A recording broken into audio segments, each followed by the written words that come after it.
కాకినాడ పోర్టుకు ఇతర వాహనాలు రాకుండా ఎవరైనా నిరోధించినట్లయితే వారిపై చట్ట ప్రకారం కేసులు నమోదు చేసి చర్యలు తీసుకుంటామని కాకినాడ రెవెన్యూ డివిజనల్ అధికారి ఎస్ మల్లిబాబు అన్నారు. కాకినాడ పోర్టు కేంద్రంగా కార్యకలాపాలు నిర్వహిస్తున్న వివిధ వ్యాపార పారిశ్రామికవేత్తలు, ట్రాన్స్పోర్ట్, ఎక్స్పోర్ట్ ప్రతినిధులతో మంగళవారం కాకినాడ ఆర్డీఓ కార్యాలయంలో ఆర్డీఓ ఎస్ మల్లిబాబు, పోలీసు, పరిశ్రమలు, రవాణా శాఖ అధికారులతో కలిసి సమావేశం నిర్వహించారు.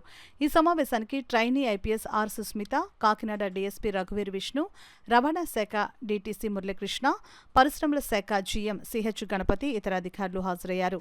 పోర్టు పరిధిలో కార్యకలాపాలు నిర్వహిస్తున్న వివిధ వ్యాపార పారిశ్రామికవేత్తలు, ట్రాన్స్పోర్ట్ ప్రతినిధుల ఇతర ప్రాంతాల నుంచి వచ్చే వస్తువులు, లారీలను నిలుపుదల చేయరాదని ఆయన సూచించారు.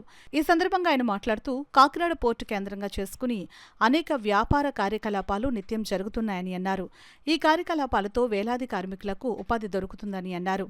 కాకినాడ ప్రాంతాన్ని పారిశ్రామికంగా అభివృద్ధి పదంలో నిలిపేందుకు స్థానికంగా నెలకొల్పబడిన వివిధ పరిశ్రమలు, రవాణా రంగంలో ఉన్న వివిధ రకాల వాహనదారులు సమన్వయంతో పనిచేయాలని ఆయన తెలిపారు. ఈ సమావేశంలో Kakinada seaport CEO Muralidhar, Gemini, edible oil, ఇతర పారిశ్రామిక సంస్థల ప్రతినిధులు, transport, lorry owners, tankers, mini goods van associations ప్రతినిధులు తదితరులు పాల్గొన్నారు.